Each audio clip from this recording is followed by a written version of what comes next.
Je ne sais pas exactement qui c'est qui dirige la RTI en ce moment. Mais il semble que c'est un autre Bakayoko. C'est un message personnel de Kwadio Bertin, KKB. Je voudrais souhaiter à ce Bakayoko la bienvenue en Côte d'Ivoire et lui rafraîchir un peu la mémoire pour leur dire que s'il tient la RTI aujourd'hui, c'est parce qu'en 2010, nous avons marché sur cette RTI. La RTI pour laquelle nous avons marché en 2010, c'est la RTI de tous les Ivoiriens, pas d'en faire un autre qui l'a beaucoup. C'est la RTI de tous les Ivoiriens. Ça fait 5 ans que vous tenez une télévision dite nationale, censée appartenir à toutes les tendances de ce pays. Les Ivoiriens payent leurs redevances même quand ils sont en prison. Ils sont prélevés sur leur salaire. C'est leur télévision. Elle ne peut pas servir qu'elle ne faut trouver ici, de télévision, de propagande, et on ne peut pas la transformer en drama micro.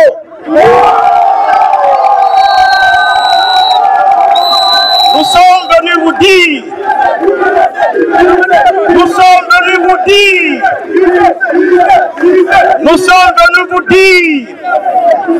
que vous avez une grande part de responsabilité dans le processus électoral en cours et qui est censé réconcilier les Ivoiriens. Les Ivoiriens ont trop souffert.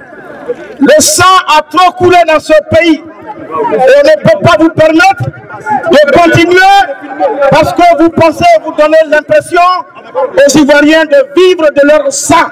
Et leur sang ne peut plus couler pour faire votre bonheur.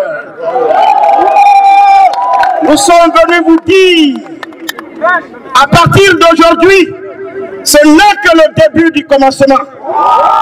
Vous allez libérer définitivement cette télévision et en faire une télévision au goût de tous les Ivoiriens. Vous devrez vous-même avoir honte.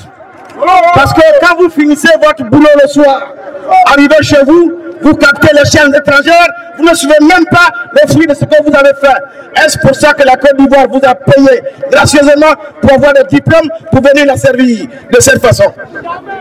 Il faut que vous compreniez bien. À bon entendeur, salut! À bon entendeur, salut! Je vous ai dit et je vous répète, votre part de responsabilité dans ce qui va arriver. Dans tous les cas, ça fait 1 an, même 3, que nous appelons Alassane Dramane Ouattara au dialogue. C'est lui qui abusivement se fait appeler fils du Fouet-Boigny. Eh bien, je vais lui rappeler les valeurs de l'oufouettisme. L'oufouettisme, c'est d'abord le pardon. L'oufouettisme, c'est le pardon. Il invite les Ivoiriens à aller à la réconciliation. Il ne peut pas y avoir de réconciliation sans pardonner, sans se pardonner. Il faut qu'on aille au dialogue. Voici l'arme politique que Fouet nous a léguée, le dialogue.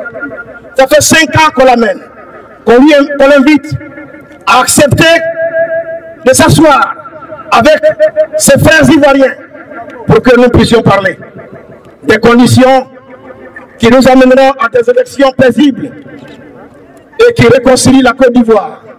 Car ne l'oublions pas, la Côte d'Ivoire dans ces élections doit montrer au monde sa maturité politique et disons démocratique. Nous devons nous réconcilier. Mais le chemin que Ouattara nous impose nous conduira inexorablement vers le chaos, un autre chaos de trop dont la Côte d'Ivoire n'a pas besoin. Il n'est jamais trop tard pour bien faire.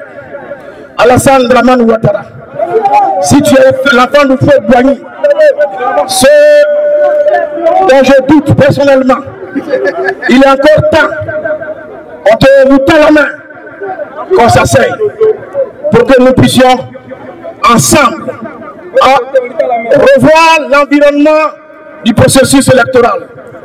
Tu ne peux pas, visiblement, organiser une compétition, une finale de match de football qui te pose à deux adversaires et vouloir être coûte que coûte toi-même l'arbitre de ce match. Ça ne peut pas se faire.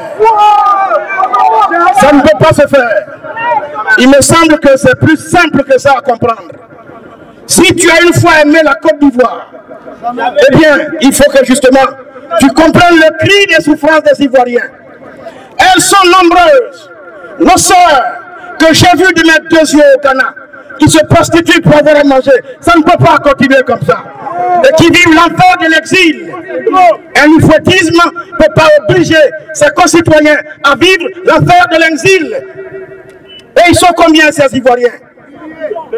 Quand tu les appelles et qu'ils rentrent en Côte d'Ivoire, tu les jettes à la Maca comme s'ils n'ont pas de maison à Abidjan.